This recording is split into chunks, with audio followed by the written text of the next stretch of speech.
Ya, saudara, peringatan hari kelahiran tokoh inspiratif wanita Indonesia Raden Ajeng Kartini menjadi inspirasi bagi kaum perempuan Indonesia, yaitu karena perjuangan emansipasinya. Sosok emansipasi wanita kali ini adalah Lisa Yulia, perempuan Minang CEO, dan berikut ini informasinya. Informasi ini sekaligus menutup jumpa kita dalam Detak Primalam pada hari ini. Wakil kerabat kerja yang bertugas, Robi Primula, undur diri dari hadapan Anda. Selamat Hari Kartini untuk seluruh wanita hebat seluruh Indonesia, dan selamat Hari Raya Idul Fitri 1444 Hijriah. Minal aidin wal faizin, mohon maaf lahir dan batin. Sampai jumpa. April merupakan bulan yang sangat bersejarah, salah satu bentuk sejarah tentang suatu perjuangan pada saat itu. Menjadikan perjalanan panjang dalam harkat dan martabat kaum perempuan Indonesia, yaitu perjuangan emansipasi wanita. Perjuangan emansipasi wanita kali ini adalah sosok pemilik nama asli Lisa Yulia, merupakan wanita Minang yang mempunyai kegigihan dalam bekerja.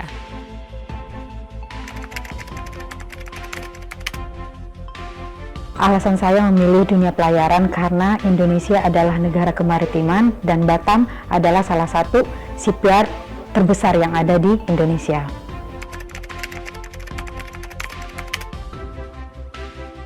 PT Pelayaran Kencana Goba adalah perusahaan keagenan kapal yang ada di Indonesia. Tepatnya kita mempunyai 5 cabang yang ada di Indonesia.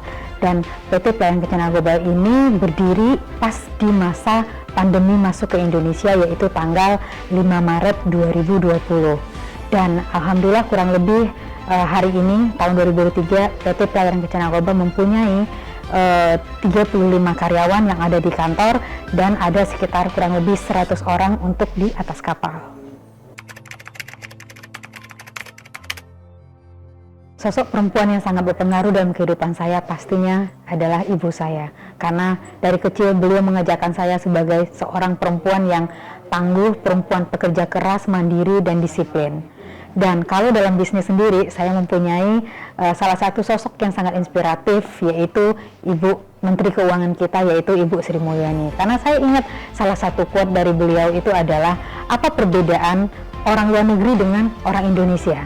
Kalau orang luar negeri itu mereka tidur tapi uangnya bekerja. Nah, kebanyakan orang Indonesia, kata Ibu Sri Mulyani, uangnya tidur, orangnya bekerja. Nah, hal itu yang selalu saya ingat-ingat bagaimana saya bisa, jadi beliau itu menyarankan bahwa di Indonesia ini kita sebagai perempuan bagaimana supaya bekerja keras dan menjadikan bahwa ketika kita mempunyai uang, biarkan uang kita itu bekerja dan kita bisa menikmatinya.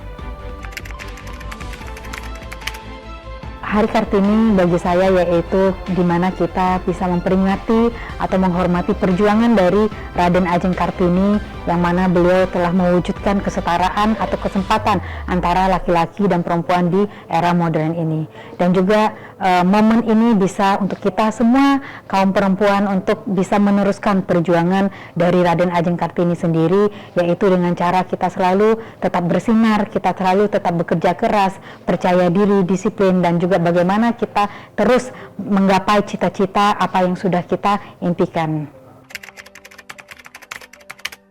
Yang harus kita sebagai perempuan lakukan yang bisa berguna bagi untuk masyarakat dan keluarga, yang pastinya kalau dalam masyarakat bagaimana kita sebagai perempuan bisa mengambil andil dalam kegiatan-kegiatan sosial, bagaimana kita bisa mengambil andil dulu, bagaimana kita meningkatkan perekonomian yang ada di daerah kita sendiri, yaitu bagaimana kita juga bisa menjadi bagian. Mungkin perempuan ini kita tidak hanya bisa hanya di rumah tangga, kita juga bisa menjadi seorang pekerja, kita juga bisa menjadi seorang dokter, kita juga bisa menjadi seorang perempuan yang bisa memberikan kontribusi yang lebih lagi di dalam masyarakat itu sendiri.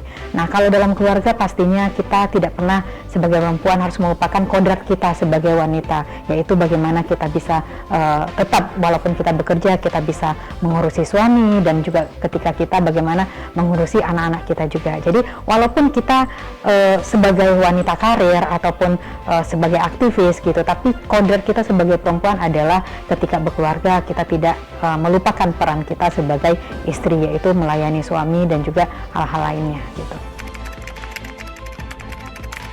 Saya sendiri memulai dari karir dulu. Saya berkarir dulu selama 12 tahun. Jadi saya membangun karir saya itu mulai saya menjadi staf penagihan sampai saya menjadi CEO. Jadi saya di umur 27 tahun itu saya sudah menjadi seorang CEO. Nah, jadi di sini saya menghimbau kepada semua perempuan yang ada di Indonesia untuk bisa lebih berkreasi lagi, untuk lebih berinovatif lagi gitu. Jadi ingat satu lagi, kamu adalah apa yang kamu tentukan. Jadi tentukanlah apa yang membuat masa depan kamu cerah nantinya gitu. Dan juga sebagai perempuan kita harus bisa memberikan inspirasi kepada perempuan yang lainnya. Kartini tidak hanya pintar dan menginspirasi, kegigihan untuk mewujudkan impian agar kaum perempuan Indonesia bisa bersekolah dan mendapatkan pendidikan setara dengan pria patut kita apresiasi dan dijadikan teladan bagi kita semua. Lisa Yulia, perempuan Minang, mewujudkan kegigihan untuk mencapai impian. Selamat Hari Kartini untuk inspirasi perempuan masa kini. Tim Liputan Batam TV melaporkan dari Batam. Selamat Hari Kartini. Inspirasi perempuan